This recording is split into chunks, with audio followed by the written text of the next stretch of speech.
लूका की किताब 11 अध्याय 5 आयत निकालें और प्रभु के वचन को हम देखेंगे और देखते हैं प्रभु आज हमसे क्या बातचीत करने के लिए आया है। Hallelujah, praise the Lord. So खुदावंद का धन्यवाद हो, प्रभु की महिमा हो।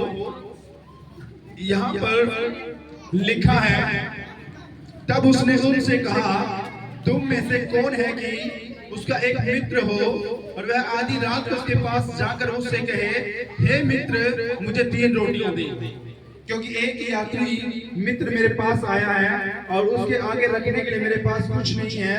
और वह भीतर से उत्तर दे, मुझे दुख न दे, अब तो द्वार बंद है और मेरे बालक मेरे पास बिछोने पर है, इसलिए मैं उठकर तुझे नहीं दे सकता। हालेलुया। मैं तुमसे कहता हूँ, यदि उसका मित्र होने पर भी उसे उठकर न दे, तो भी उसके लज्जा छोड़कर मांगने के कारण उसे जितनी आवश्यकता उतनी उठकर देगा। हालेलुया। सो प्रभु का धन्यवाद कहते हैं, परमेश्वर का वचन कहता है, यहाँ पर परमेश्वर का कलाम कहता है, एक व्यक्ति था, उसका एक मित्र था। सुने ध्यान से, एक व्यक्ति था और उसका एक मित्र था। और यहाँ पर लिखा है कि जब उसका मित्र उससे मिलने के लिए उसके घर गया और उसको कहा, हे मित्र मुझे खाने के लिए रोटी दे, और उसका मित्र रात बहुत हो चुकी थी, बहुत अंधेरा हो चुका था और अपने बच्चों के साथ वो सोने के लिए तैयारी कर रहा था, सोने के लिए तैयार था और बहुत अंधेरा हो चुका था। और जब उसने बाहर दरवाजे पर आकर से खटखटाया और बोला, हे मित्र मुझे भूख लगी है, मुझे रोटी दे खाने को, मुझे 3 रोटियां खाने को दे। हालेलुया। लेकिन भीतर से आवाज आती है, हे मित्र अब चले जाओ, क्योंकि द्वार बंद हो चुका है, रात बहुत हो चुकी है और मैं अभी अपने बच्चों के साथ सो रहा हूँ और अभी मेरे पास टाइम नहीं है। और वो उठकर उसे रोटी ना दे। लेकिन जो दूसरा व्यक्ति है, जो बाहर से खटखटा रहा है और वो अपनी शर्म त्याग कर, लज्जा त्याग कर बार बार दरवाजा खटखटाना ना छोड़े, बार बार उसको बुलाना ना छोड़े, यानी कि वो इतना सुनने के बाद भी कि उसका मित्र अपने बीवी बच्चों के साथ सो रहा है, लेकिन फिर भी वो उसको बार बार उठा रहा है, बार बार पुकार रहा है, अपनी शर्म को छोड़कर वो शर्मा नहीं रहा है और उसको बुला रहा है बार बार दरवाजा खटखटा के कि खोल, दरवाजा खोल और मुझे रोटी दे। तो जो उसका मित्र अंदर है, जो मित्र उसका अंदर है, अपने बीवी बच्चों के साथ सो रहा है, उसको भी अपनी शर्म त्याग कर उठकर उसे रोटियां देनी पड़ेगी। हालेलुया। उसको भी उसे रोटियां खाने के लिए देनी पड़ेगी। Praise the Lord. सो प्रभु का धन्यवाद करते हैं मेरे प्रियो। उसी प्रकार से जब हम प्रभु मसीह के पास आते हैं, चर्च में आते हैं, उसकी उपस्थिति में, उसकी प्रेजेंस में आते हैं, उसकी हुजूरी में आते हैं, और जब हम चर्च में अपनी शर्म त्याग देते हैं, जो व्यक्ति अपनी शर्म त्याग देता है और मांगना नहीं छोड़ता परमेश्वर से, जो व्यक्ति अपनी शर्म को भूल जाता है और मांगना नहीं छोड़ता परमेश्वर से और बार बार दुहाई देना नहीं छोड़ता, उसका मित्र जिसे भूख लगी थी वो बाहर खड़ा है और जिससे रोटी मांग रहा है वो अंदर भी बच्चों के साथ सो रहा है, लेकिन जो बाहर खड़ा है वो उसे पुकार रहा है, लेकिन जो अंदर है वो कह रहा है कि मैं अपनी बीवी बच्चों के साथ सो रहा हूँ, द्वार बंद हो चुका है, दरवाजा बंद हो चुका है, इसीलिए तू चला जा। लेकिन फिर भी वो शर्मा नहीं रहा है, फिर भी बार बार पुकार रहा है कि नहीं मुझे उठकर रोटी दे, नहीं मुझे उठकर रोटी दे, मुझे भूख लगी है।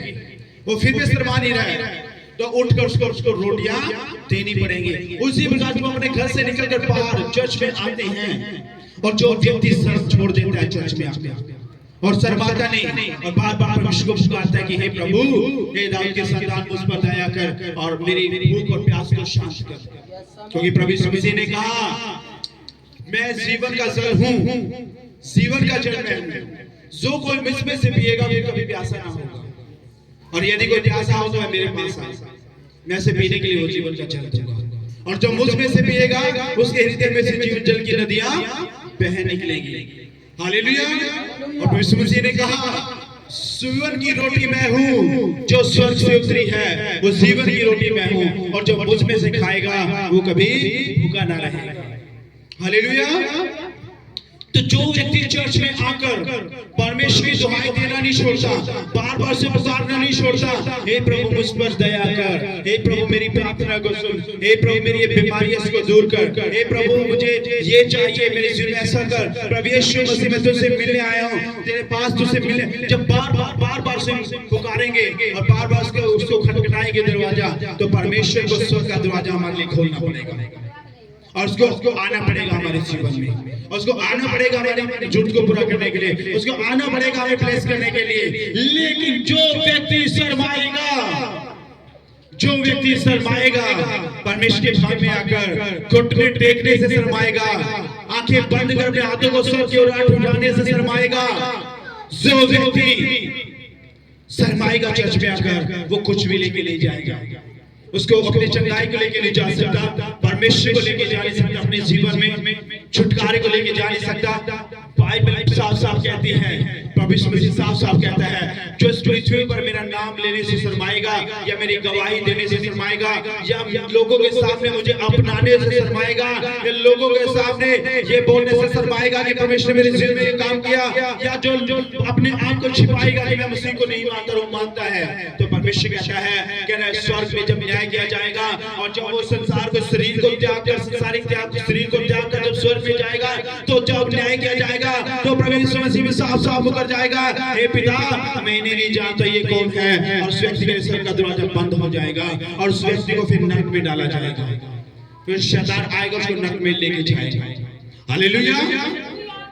सो मेरे प्रियो, हमें शर्माना नहीं है परमेश्वर की हुजूरी में आकर। जब हम परमेश्वर के प्रेजेंस में होते हैं तो हम परमेश्वर के साथ होते हैं। हालेलुया। लेकिन बहुत से लोग शर्माते हैं, चर्च में आकर शर्माते हैं, परमेश्वर के सामने घुटने टेकने से शर्माते हैं, आंखें बंद करके। मैं एक जगह चर्च में गया, मुझे किसी ने बुलाया, इनवाइट किया, और मैं किसी चर्च में गया, प्रचार करने के लिए गया, और उन्होंने मुझे बुलाया प्रचार करने के लिए। और जब मैं चर्च में गया, मेरे प्रिय प्रभु के धन्यवाद, बहुत से लोग नवे भी आए थे, पुराने लोग भी थे इस मीटिंग में। और जब मैं वहां पर गया और जब मैंने देखा, जब मैंने प्रार्थना करना शुरू किया, वो सारे लोग घुटनों पे आकर, कोई खड़ा होकर, कोई घुटनों पे आकर और रो कर आंसुओं के साथ बच्चे के समान प्रार्थना कर रहे थे, और ये आंसू ऐसे टपक रही थी नीचे। बुजुर्ग क्या, बड़े क्या, मैं हैरान हो गया, मैं शॉक्ड हो गया उस चीज को देखकर कि कमाल की बात है कि ये लोग देखो किस तरीके से गिड़गिड़ाकर परमेश्वर की दुहाई दे रहे हैं, परमेश्वर को पुकार रहे हैं। हालेलुया। मैंने उनकी आंखों से आंसू बहते देखे, बड़े लोगों के बड़े, बच्चों ने बड़ों के बड़े। हालेलुया।